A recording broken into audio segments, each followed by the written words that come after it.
From MTN News, this is Montana This Morning.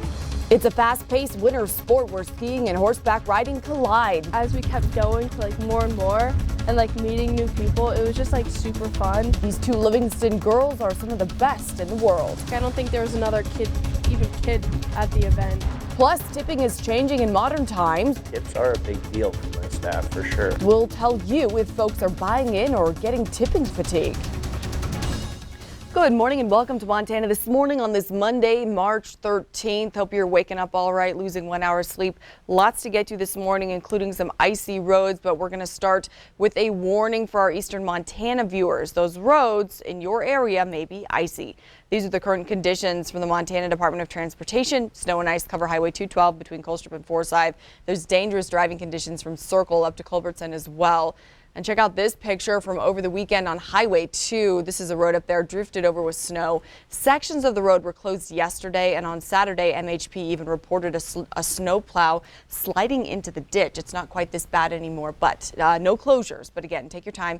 Be very safe if you are out traveling today on roads, especially in eastern Montana. Miller, are you seeing these conditions shifting into the week, or can people, are people going to be planning around this? Well, they'll improve the next couple of days, but we do have more snow in the forecast. Whether or not it makes it to the eastern side of the state, still jury's out on that. Maybe about another inch possibly heading your way. So definitely something we'll keep an eye on. But like Augusta said, those roads are still very icy this morning, so please be careful during your commute. Let's take a step back in time as we get ready for a spring preview. Today, back to seasonal for some. Tomorrow, definitely going to be warmer, but it doesn't last. It will cool back down. And it was chilly yesterday. Look at that. Well below average with our high of only 29. Our overnight low got down to 10, a good 16 degrees below the norm. Top gust yesterday, just over 15 miles an hour. Winds will start to pick up. We'll see winds maybe 20, 25 miles an hour here in Billings this afternoon through tomorrow morning. But along the foothills, we can have gusts up to 60 miles an hour. I'll tell you more about that in just a bit.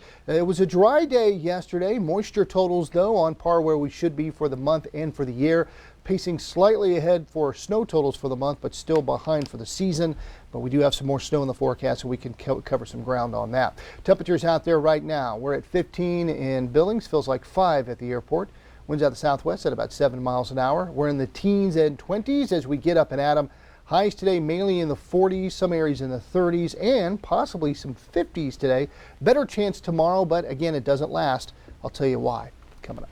All righty, Miller, thank you so much. How are you feeling this morning? Tired? Yeah, it'll take me a couple more days just to get back into the flow. Yeah, bleary-eyed. That 1 hour I'm does fine. take it out of you. It really does. I know you were taking a nap during my last weather. So. Yes, it was great. I'm feeling refreshed. Cool. I recommend it. Okay. Thanks, Miller. We have some more headlines here for you this morning. First, concerning financial news, President Joe Biden will speak this morning on the second largest banking failure in U.S. history. Both Silicon Valley Bank and Signature Bank of New York collapsed over the past 3 days. Markets are bracing for the fallout. Regulators say they're taking emergency measures to make sure depositors will have access to all of their funds after a bank run rendered these banks insolvent, while insisting the plan is not a bailout and will not use taxpayer dollars. We'll continue following those developments. Meanwhile, it does seem that campaign season is already heating up, whether we're ready or not. Former President Donald Trump is set to make his first 2024 campaign stop in Iowa tonight. This comes just a few days after Florida Governor Ron DeSantis visited the Hawkeye State for his book tour ahead of his own expected campaign launch.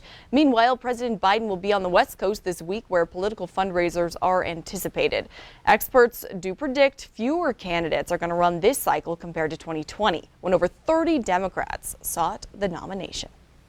And tipping on takeout is becoming more and more common. It's a practice that before the pandemic was almost exclusive to in-person dining. But as Q2's Alina Howder learns, the rise in payment processors like Square are changing expectations in the service industry. Whether you're buying a coffee or your favorite sandwich, chances are that you're going to tip.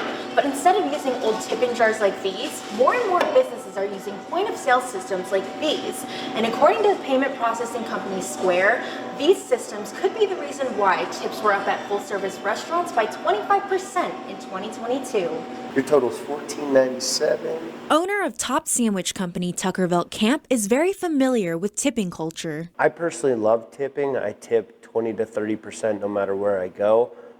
with the service being good. And as a business owner, he pays over minimum wage, but he knows his team members appreciate their tips. Alrighty, beef queso. As far as taking the financial edge off, even during Christmas time, things like that, tips are a big deal for my staff for sure. And in the past few years, he's seen many changes with tipping trends, especially during the height of the pandemic. During the pandemic, we were seeing big time tips and a lot of local support. Tucker says that those tips helped his company survive the pandemic, and that's not the only tipping trend around. According to payment processing company Square, tips were up 25% at full-service restaurants and up nearly 17% for restaurants with counter service like Tops. Square says it could be because of the widespread use of the point-of-sale spin-around card readers. Often we feel like other people can see what we're tipping, maybe even the employee themselves, and so it can feel a little uncomfortable. So I think it's really worth just thinking through. It's okay to decline a tip if it's a situation that doesn't call for one. It's a statement that top sandwich company customer Natasha Barbatico agrees with. Well, it's like way more like persuasive versus in like just a jar with like something, because it's like right there, because it's like an option if you like click it. It's like more in your face versus just sitting there in the corner. So are these systems adding to tipping fatigue? Natasha and her boyfriend Dominic Slayton don't seem to think so, especially if the service they're receiving is good. Tipping's fun sometimes, you know, because then you can like show them that you appreciate them. And Tucker says that while tips are appreciated, they're absolutely not necessary. Where you see a problem is when staff is starting to expect, since you bought this, you owe me a tip, which shouldn't be the case. It really should be, if you provide good service and someone wants to leave a tip, you got to have that function available so they can leave a tip. In Billings, Alina Howder, MTN News. Thank you, Alina. And this week, a federal judge may rule on a case that could change access to medication abortions across the country. Abortion opponents in Texas are suing to end FDA approval of a medication abortion pill. The first hearing in the case is set for Wednesday. Lawyers on both sides will make their arguments to support their position, and after that, the judge could rule on the case at any time. Any decision would likely be appealed and could eventually head to the Supreme Court. Walgreens recently announced it would not sell the pill in Montana or several other Republican-led states. Last week, we spoke to a local pharmacy owner who told us he was unlikely to sell that pill, either after Attorney General Austin Knudsen joined 20 other state AGs threatening lawsuits against Walgreens if they sold the pill in their states. And the Montana legislature starts the week in full swing, beginning their final month-and-a-half stretch. This morning, MTN's Andy Curtis tells us about a bill that many outdoor enthusiasts will be watching closely. There are a lot of big decisions being made up here at the state capitol right now, but one bill being tossed around, Helena, at the moment could impose some pretty big consequences if you're caught trespassing while hunting for one of these. House Bill 548, introduced by Representative Jill Cohenauer, would potentially up the penalty for trespassing on private or FWP-managed property like Sun River WMA during restricted dates, while shed hunting from a misdemeanor to criminal trespassing. That could result in a hefty fine or even jail time. Cohenauer told me with the price hunters could sell antlers for right now, more enforcement is needed. The numbers are $16 to $19 a pound. A lot of people in a misdemeanor trespass, they're okay with that, right? It makes them money. So we want to make sure that that ethical behavior for all hunters on all lands is taken care of within our code. And jail time might not even be the biggest penalty in this new bill. To be able to take away the hunting fishing license. That's a really good deterrent. That's right. Another set of teeth in HB 548 is the possibility of losing your hunting, fishing, or trapping privileges here in Montana for up to 24 months. But Cohenauer told me this bill is aimed at stopping those repeat offenders and not your typical hunter or hiker. So it allows for a judge or, a law enforcement officer to basically deal with the situation as it is. In most cases, what we've seen out on the land with our farming and ranching folks is that they have already told people to get off multiple times. And so they already have seen this guy, they know it. By the time they are calling law enforcement in to take care of this, basically they've already told them multiple times. She's not alone in her thinking. This bill is getting some support from conservation groups as well. We think it's a great bill. We've been hearing from a lot of outdoor recreationists, hunters, landowners that this is becoming a problem. And from our perspective, this is about protecting not only the public resource.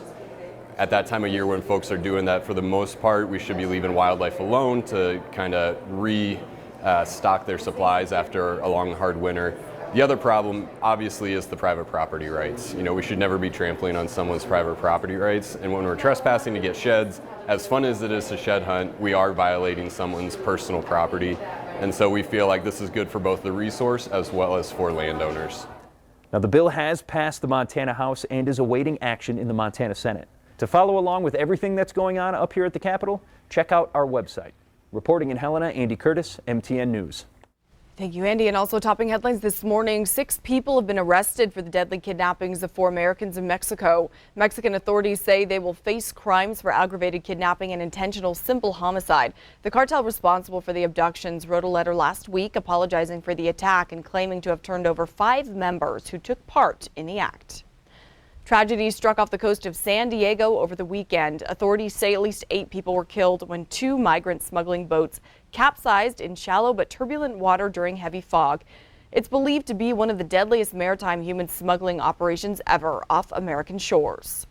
Some of the best competitors in one of winter's most exciting sports gathered in Red Lodge over the weekend. Ski joring combines horseback riding with skiing, and Q2's Charlie Kleps shows us how it works. No matter how far you look, you won't find many high school girls doing this. Dig, dig, dig, there's your time, Fiona and Phoebe Alverson. But for Fiona and Phoebe Alverson, this is just another weekend. I honestly don't remember much from the first event because I was really young, but I just remember like as we kept going to like more and more and like meeting new people, it was just like super fun. The Alverson sisters found the sport of ski joring long ago when they were both less than 10 years old. We were really young, competing against only adults. Like I don't think there was another kid at the event. Now, nearly a decade later, they still compete together and have climbed the ranks of the ski joring world. But when we moved up to novice, we were the only kids in novice. They literally had to make the exception for us to go novice. 17-year-old Fiona typically rides the horse, while her younger sister Phoebe holds onto the rope and skis behind her. A team that is unique not just because of their ages. There aren't really any other sibling duos that compete with each other anymore. So it is pretty cool just kind of being like, okay, we have this inner thing that we can do together. And for their father, Dennis, he's thankful for the opportunities this unique sport has given his daughters. They've developed this confidence where I don't think I could have given them that confidence anywhere else or in any other atmosphere. While it may just be a sport for some, ski joring means a whole lot more to the Alversons. And they say it's fun to look back at how far they've come.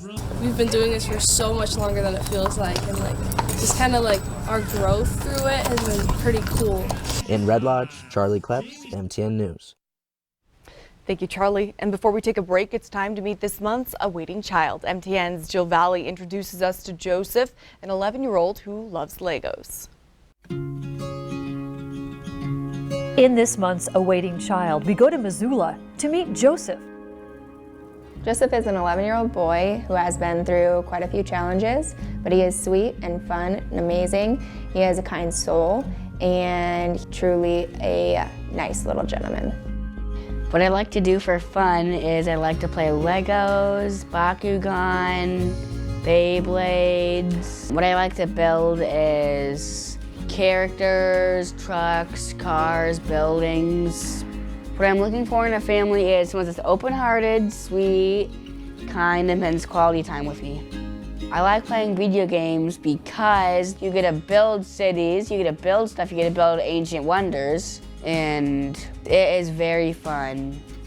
A good family for Joseph would be somebody that is kind-hearted and sweet and nurturing, somebody that's going to be there for him and provide for him and give him a good family.